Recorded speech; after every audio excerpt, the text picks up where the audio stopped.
talking about something huge this morning. Me?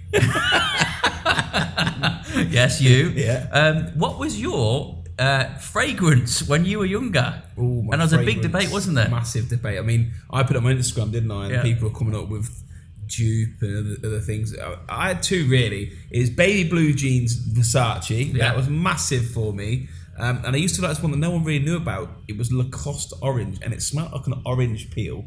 And they made it obsolete, so I would have got it now. You're the only person that bought it. No, that's what I'm saying. That's why it's obsolete. What was yours? Izzy Miyake, old school. Does that still exist? I use it. I don't know if they still do it, but when you go into the toilet, there's like loads of like Spray sprays. Yeah. Does that still happen? It must have. We don't go to club anymore, so we don't know. Like 4 a.m, they give you a lollipop, don't they? You give them 5 and they give you a lollipop and a spray. You go, there you go, mate, no It's problem. good value, very good value. Right, so this week we've got a few news stories to talk about, all about Dubai real estate. This is what we do on Taking Care of Business.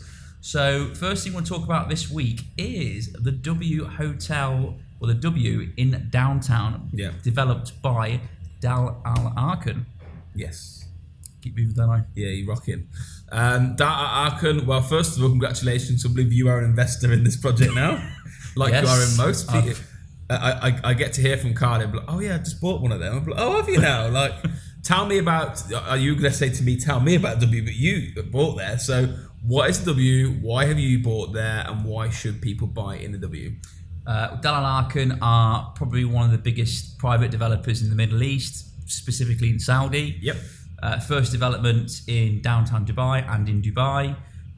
It's obviously a branded residence, which is very much a feature focus at the moment in Dubai or around the world, really. You know, branded residents are very much a big thing.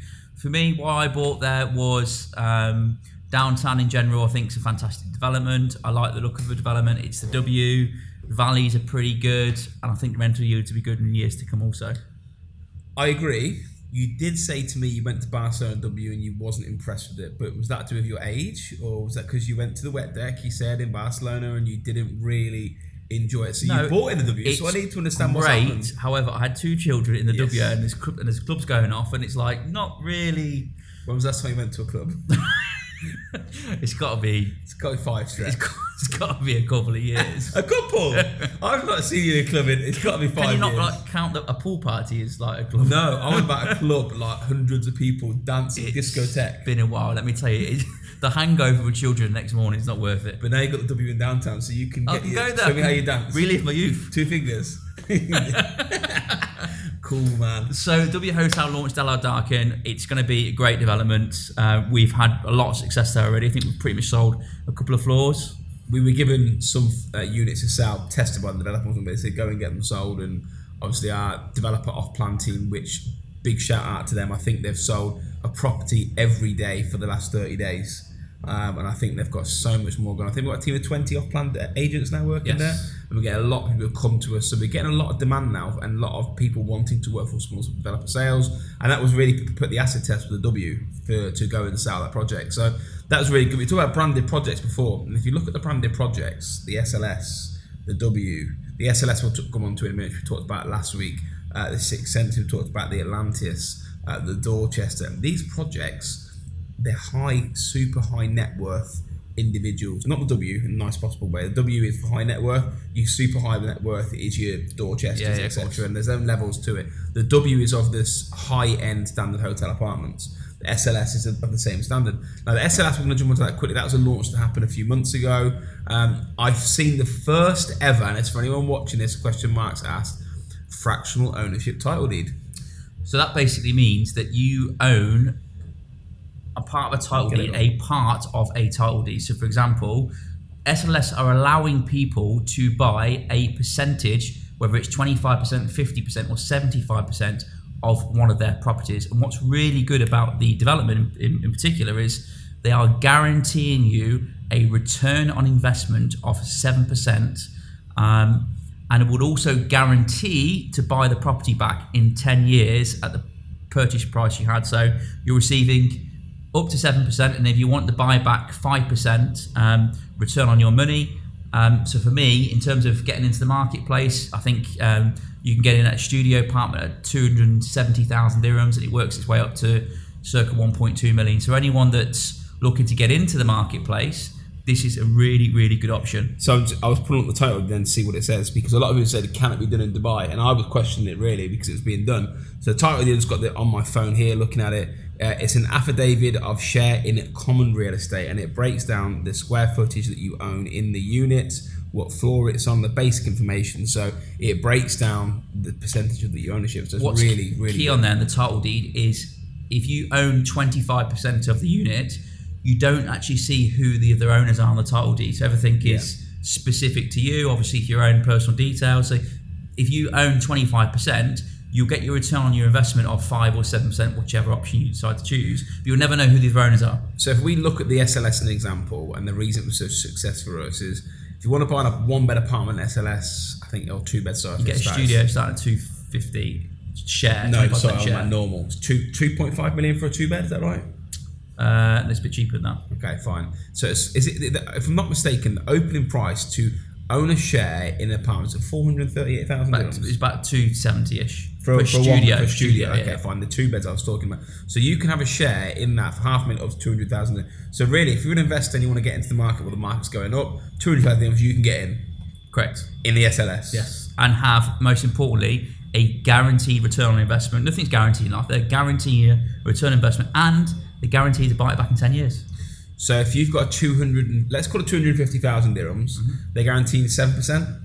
Correct. And then 5% if you want a buyback on your money. Trying to work out what it is. So if you put in 250,000, you probably get about 20,000 a year. It's amazing. Net return. Very good. Very, very good. In the banks at the moment, next to nothing. So guaranteed return on investment. And for us, we see it as someone that's looking to look for a different property portfolio in terms of different diversifying the options, or someone that's looking for their first investment. Great opportunity. We talked about this in inflation, me and Spence did last week, and we said that, you know, if you've got money in the bank, it's depreciating at such a rate that you have to make your money work, otherwise you're in negative equity. If you leave your money in the bank every year, I think he was saying it goes down £6 out of £100 or 6 dirhams out. So it's just like, if you're not on a 6 or 7% yield, as the market inflates, you're not making the money. So if you've got 200,000 in the bank, go and make 20,000 on your money, because we sit there and go, oh, I'll keep the money in the bank when it's not actually doing anything, it's actually going down in value.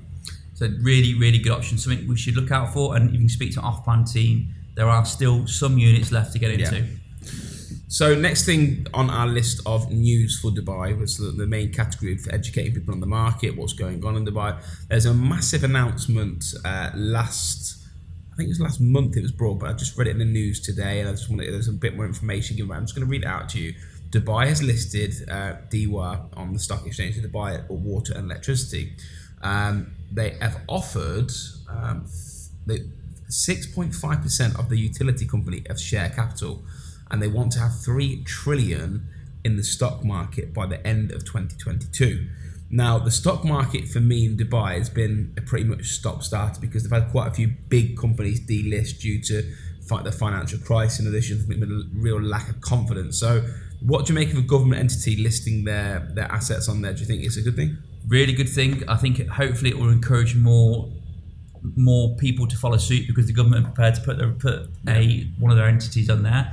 I think more transparency. Clearly, it's going to raise a lot of money for the government entities. Definitely. Like I say, coming back to if there's more flexibility for more businesses over the years and months to come, whether it's smaller businesses to list, I think it will only be a good thing. There was companies, other companies that have been mentioned. So to give you an idea, this is again just from the research I've done. Etisalat, what's the company that does the cars in Dubai? That actually give the licenses. RTA. RTA. Yeah. So all these government entities, and the reason they want to get into that is because they want to give the confidence to Dubai, the liquidity into it.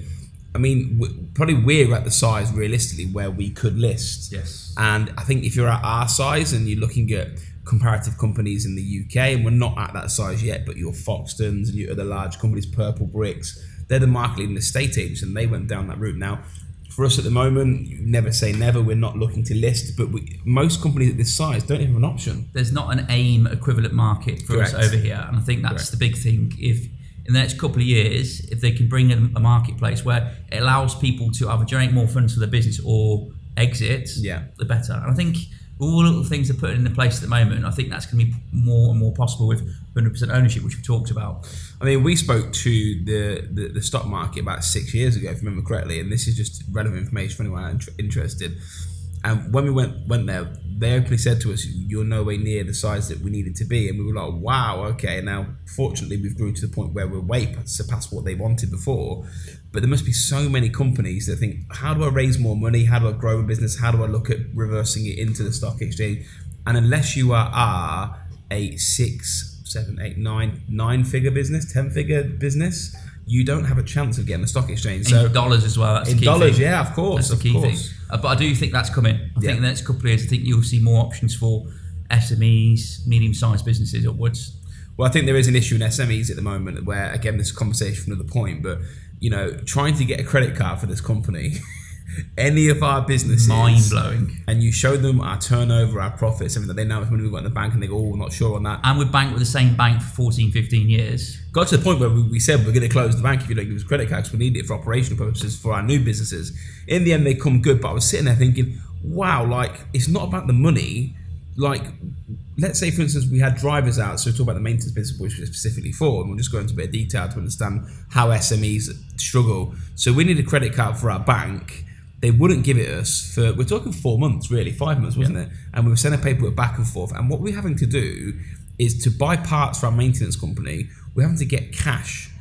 Or if we didn't have the cash on the spot and the guy needed it, he would have to put it on his credit card and we'd pay them back. And I was like, what is this world we're living in? So SMEs definitely need... It needs to be easier to conduct business from the banking side of things. I did see something with I think it might have been Rat Bank a couple of weeks ago where they're bringing in a service where it's going to be easy to either lend or open a bank account. In the UK, setting up a bank account, business bank account, yes, there's lots of red tape to go through, but it is actually quite easy and to go through stuff. Whereas here, it's a little bit more. There's more questions asked. I understand the reason why, but you've got a track record like us. Yeah.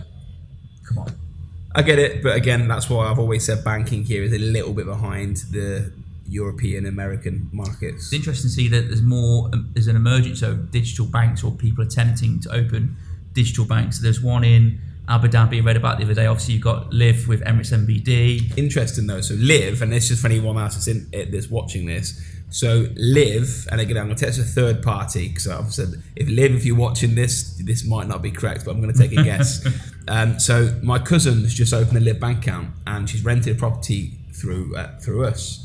Liv don't give checkbooks if you are a digital bank, which is mind-blowing if the whole economic status of real estate rentals is based on checks. I think that product in particular and some of these digital startups are aimed at people that are either very new to Dubai or are in and out of Dubai with this investor Still visa. need a check though to rent. I get it, but I still believe and I hope that checks will be gone at some point in the future. And I think that's maybe what they're pushing towards. Do you know what's crazy? So it's been 5 months since Expo started.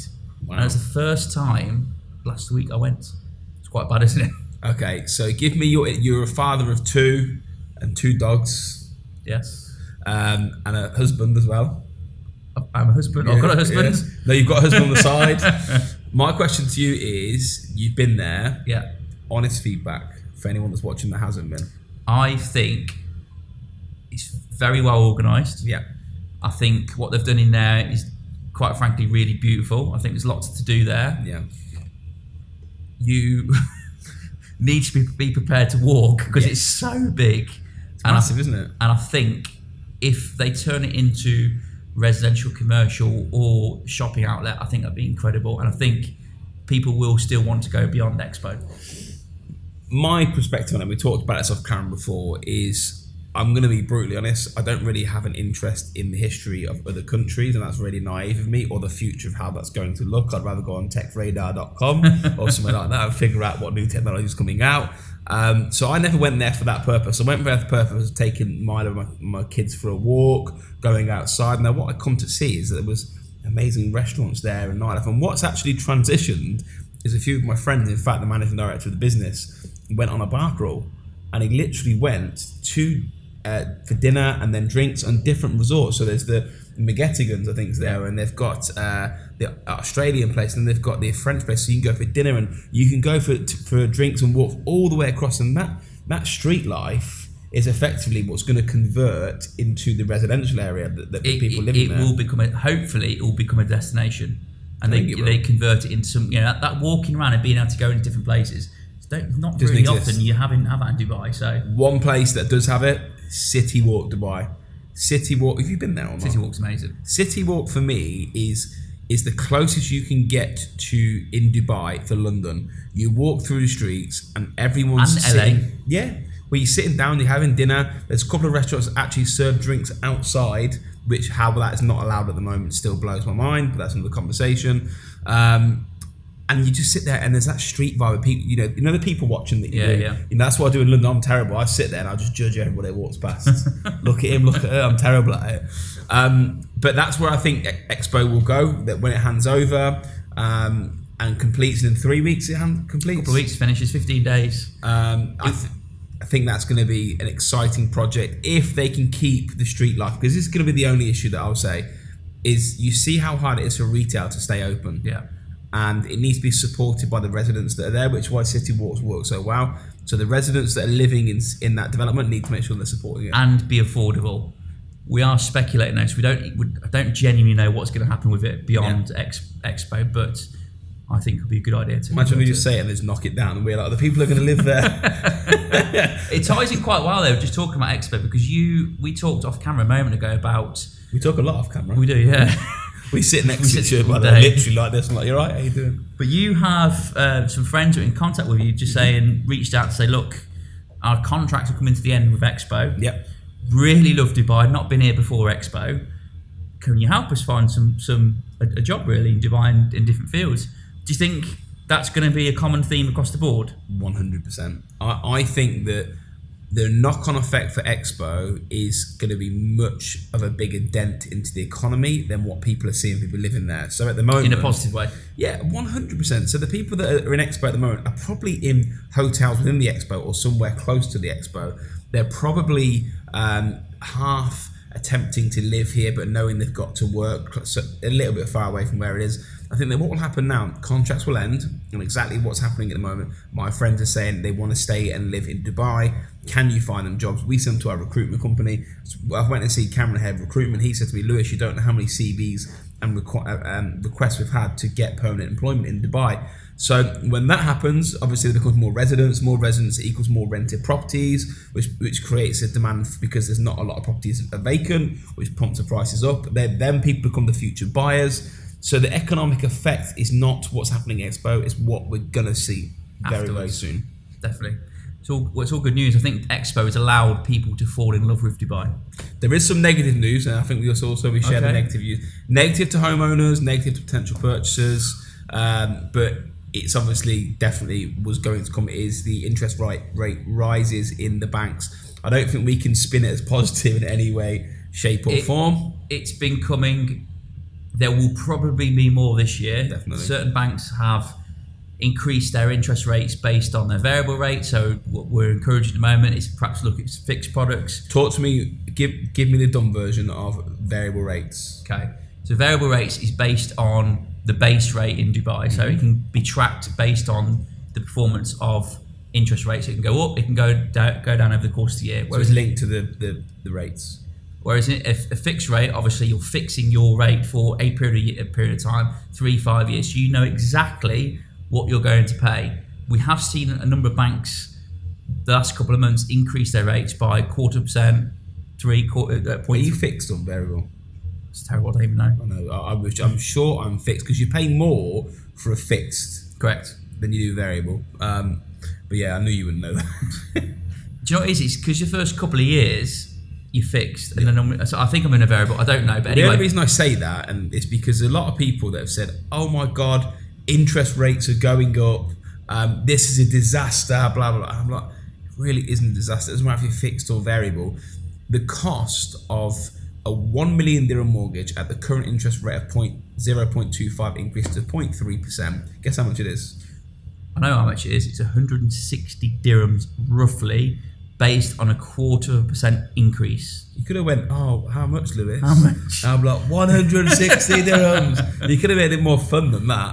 But in the grand scheme of things, you know, most people have got a property between 1 million to 2.5 million. That's the average purchase price for a townhouse. So again, if it's a 2 million dirham loan, you're talking approximately 320 dirhams. It's like, it's not the be all end all, and I get that we don't want to spend more money, but the reality is that are you gaining from, yes, the inflation of the mortgage has gone up, but do you think the price has gone up that? I think there'll be more than 1 or 2 interest rate rises this year, but I actually don't think money's still cheap to borrow. 100%. And it's still easier to borrow. I agree. We've actually got something coming up in about a week's time. You have a webinar. Can you tell us a little bit about that? And we also have a recruitment event. So the webinar, I'm trying to just do a few more. Beautiful thing about videos online is you can hit a major amount of audience. And we've done seminars before where we've stood up in front of people. And we've done it at the Mall of the Emirates where we talk about wealth and real estate, etc., etc. It's 2 years ago now. That was. It was. And I decided to do another one just to educate people on what's going on in the market. There's a lot of people that ask questions: who's going to live in these houses that are being built? How many people are living in Dubai? You know, how do you see Dubai go? A lot of people have an interest. Everyone you walk past has an interest. So on the webinar, we break down the basics of how many people are currently living in Dubai, how many people lived in Dubai 10 years ago, what's the forecast for the next 5 years, how many houses are handing over, what's the price comparison to London to Dubai. So a perfect example that I talk about is the house you bought in London, the Berkeley development, was it? Yep. Okay, and that's central Chelsea. Yep. Do you know the price per square foot you paid? 8,000 dirhams a square foot. 1,000. I knew that already because I did the presentation. Yeah. Atlanta's residences, how much do I pay price per square foot for mine? 4,000 dirhams. Trust me, it's mad. And I do this in a couple of different angles where I talk about the Burj Khalifa. So the Burj Khalifa's around, I think, 2,600 dirhams a square foot at the moment.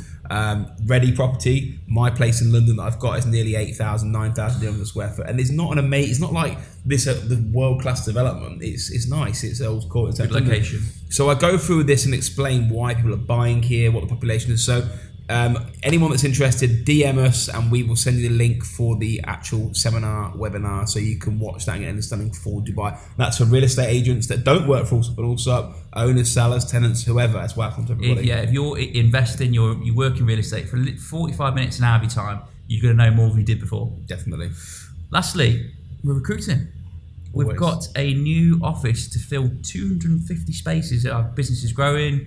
We've got obviously recruitment business. We're opening a new business next month, Allsopp and Allsopp Digital, which we'll talk a bit more about over the next couple of months. Before the recruitment, let me say where we're going to do. Just explain about the office, the goal, the vision, and what's supposed to be, what we want to do with it. New office open in Motor City, control tower. It is going to house at least 250 people. It is the most open, bright, fun, collaborative space we've ever had. It's going to have loads of facilities for staff in terms of it's going to have its own Starbucks in there, like a coffee area. It's going to have DJ booth, loads of collaboration areas. So we're going to Tuck shop. So sell English foods. Yeah, its own shop in there. Will we have flaming hot Monster Munch? Monster Munch. Gotta be in there. Gotta be pickled in there. onion. You're probably going to put a bit of weight on going to the office. Oh God! But it's going to be the most open space where we're encouraging people to talk and meet a bit more, which rather than sit behind a desk. Yeah, and I think last couple of years that's not happened enough. So I think with this space, it's going to be this will be the best real estate office in Dubai. That's what I've got my target on, and the best we've ever done. So we're recruiting for that office. we need to fill it. We've got lots of different positions, not just real estate agents, but we are in London and in Manchester on the 21st of March through to the 24th. I think it is. Yeah, so it's 4 days: 21st, 22nd, 23rd, 24th.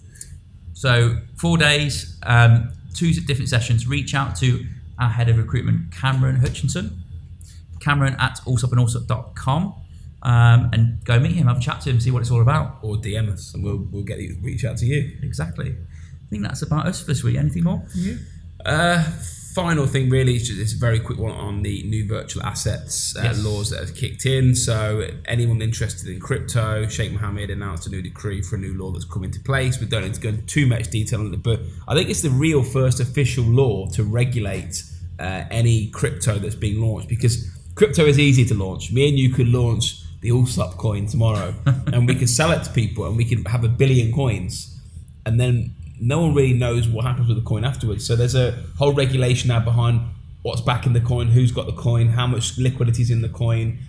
They want to know about the actual asset itself. I think Dubai was first to the punch. Very, very quickly thereafter, Joe Biden, America, US president, basically set a task force up to basically look into regulating crypto in the UAE. It's actually digital assets is the official word that we use. Digital assets. And the big thing there is that governments now are looking to recognise this as a form of currency or an asset, which I think adds more credibility to it. I think it's a good thing, it's an exciting thing. I think it'll play a part in our future, and I think it'll play a part in real estate. To what level?